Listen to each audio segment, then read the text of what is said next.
It's ladies night, what? It must be Sarah on the mic. We're sweet little Holly, got the sugar, got the spice. We're keeping us tight, we're guests on the night. Linked up with Urban Spirit Studios. That's right. And I'm not a rookie on this all-star team. Me and Holly get you hooked like we're fishing for green. This is home, never leaving us talent alone. Yes, it is my city, it's my throne. Who I've seen lately as well is kind of going against the grain, because obviously celeb culture is like a massive thing, I think, for young people and even for myself to look at and look up to and sort of base our looks upon. Pamela Anderson has actually given up her bombshell look and is literally going makeup free to like fashion weeks. I have actually seen that actually. Yeah, I've seen that. So some people are really bigging her up and other people are slating her a little bit and saying, I think it's brilliant. Surely, but also you got to think she's probably had her arse licked for how many years.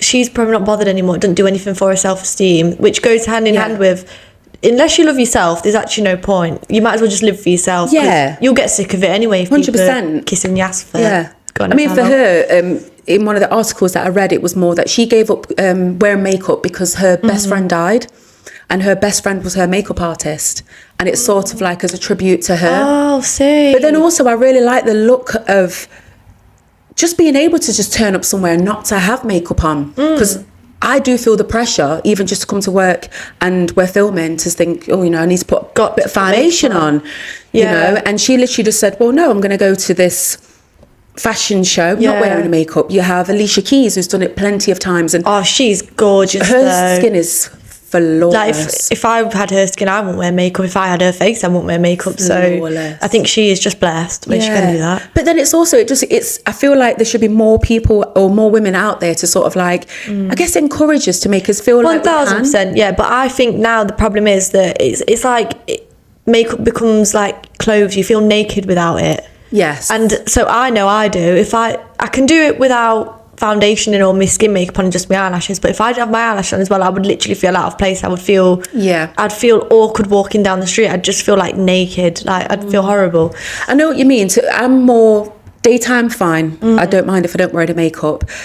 But I think if I'm going on a night out, it does add to that outfit. I feel a little bit more glamorous. I couldn't go out without. Would you be able to? I mean, I could not go out to a club or out on a night out, or even if it's Friday night, going to bars, or if you're just having a meal, I could not go without makeup on, because I would feel... Really? I'd feel like a fish out of water. I would just... I wouldn't even enjoy it, which is horrible, because the fact that you don't have your face painted, you don't actually enjoy yourself. Yeah. It shouldn't be like that. Do you know, I've not even thought of it in those sort of like depths. No, I'd just be sat there wanting to go home. I wouldn't enjoy myself. I would not be having a good time. I would absolutely hate it. And the thing is, it's like nobody's even there watching us. No, it's like, it's not the Holly show, so why? Yeah, it's literally in our own minds, isn't it, really? Yeah, exactly. And it's like, where does that even come from? I think it's just repetition of doing anything becomes a habit. It's like anything, you do drugs, you're going to get addicted and you're going to not be able to do it. It's like anything can become an addiction just because it's not a bad addiction. Do you think it's something, though, that it is because something that we're seeing all the time? Because, again, me growing up throughout the 90s and going out in, like, the early 2000s and stuff, to be fair, I didn't wear makeup. Yeah. And if I did, it would just be, like what I said before, a bit of maybe brown lip liner or, like, even now I don't wear lipstick or anything or lip gloss. And I think I probably would have wore just maybe a mascara, and that was me going out. Do you think that was the time though, or that was your age? Because I think it was the time, because obviously going out in the early 2000s, I was in my 20s. So I think it was probably the culture and the celebrity culture that sort of that I would have looked up to. So when I'm looking at certain artists, they're not fully made up and they don't have Botox, they don't have injections, they don't have BBLs. They're quite fresh-faced, I guess. You know, I was listening to like Brandy and Monica and Mary J. Blige. I had a gold lipstick actually one time, and that was from Mary J. Blige. So, but it was never the foundation. And maybe as well, back then, we didn't have a lot of makeup for my skin tone. So it wasn't... There's still not enough, to be fair. And that doesn't even, like, I don't even go looking for it and I can't find it. Yeah. So it's one of those. So it could be partly the celebrity culture based around that, because I've got people now at my age, like from your age to my age, who are injecting their lips. Like even black women with full lips are still having lip fillers. I know, that's crazy to me. I'm like, that's literally like you've been brainwashed. You've actually been brainwashed. But what I also think is, because it's all a trend thing as well. Like, if I would not probably wear this and go out like this in like the 90s, because it's not a trend and I would feel out of place. Whereas now I feel comfortable like this, because it's all about the trends and how you align yourself with them, I guess, because you wouldn't have lip filler in the like 2000s and 90s really, unless she was famous, because you would be rinsed for it. You'd be like, so true. You'd be like, what is that girl? She looks awful. Like, no boy's going to fancy her.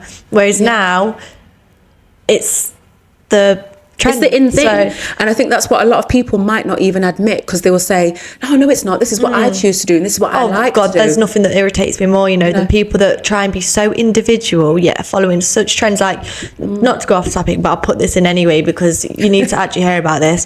But do you know the girls that like going like, and the boys, like the young ones that go in all the streetwear clothes, that think they're so cool and so original and so out there, when actually you're following every single trend. You've got Carhartt on 10 times.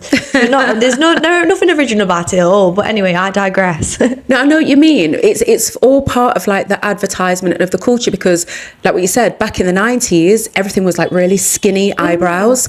So mine were plucked within the inch My of their mum life. still haven't grown back, and she's not trying to get a microblading now. And I said, there is no point, because you're not doing this for yourself. You're doing this for society. 100. Like, you're actually giving money to society, really, what you're doing. You're putting money in society's pocket when you're going to give it 10 years and everyone's going to go, like, why don't we have dashes in our eyebrows now?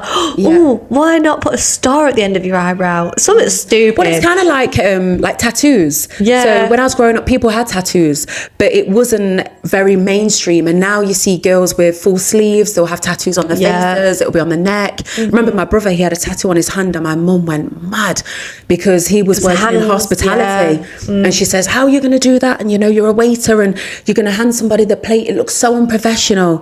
Whereas now we won't blink an eyelid at it. It's just normal. That's true. Because everybody has tattoos. Like I say, you could see a lady walk down the street and she could be head to toe in tattoos, and you wouldn't go, oh my God, look at her, she looks disgusting. You literally would go, I like her art. Or you might even say, oh, where'd you get that done? And it's a different... I know, and I appreciate that, because that to me is individuality, in the sense that it's like art on your body, and I don't think any employer should dictate what you should do or how you should get a job regarding what you look like. I think that's disgusting. Imagine a corporate job and you've got like tattoos all over your face. That would never have been a thing in the 90s. Exactly, and it's only going to get more accepted as time goes on, because even now you'd struggle now with tattoos on your face, but say give it 30 odd years, and that's going to be also again second nature. Definitely. But I do feel like celebrities do kind of put a pressure. It's like Maya Jama at the minute. She's like, especially because Love Island has just been on, Maya Jama, everywhere you go it's Maya Jama. Every single person, oh my God, Maya Jama here, Maya Jama there. Like, she looks stunning. God, don't get me wrong, she's gorgeous, but I didn't come out the womb looking like that, sweetheart. She looks like she's been sculpted by hand. I know, it's like look, isn't it, as well? Like, it's look of the draw. Your mum and your dad, if they make a good one, you've got lucky.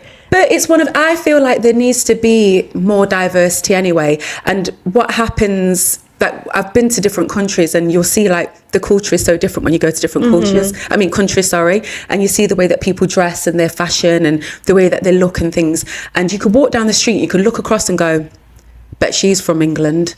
You can tell from the lashes and the brows. The nails that are like down there. And the outfits and stuff. And then you look at somebody else and you think, God, she looks gorgeous. Like, and they're probably from Italy or something. There's like these all different, the ways that we, I guess, been advertised to in a certain way. We don't have the best image, I'm not gonna lie. And the UK look, chav comes to mind a lot. Chav springs to mind. But again, that's a stereotype, that's judgmental, and that's for a small community that we're not in. So thank you very much.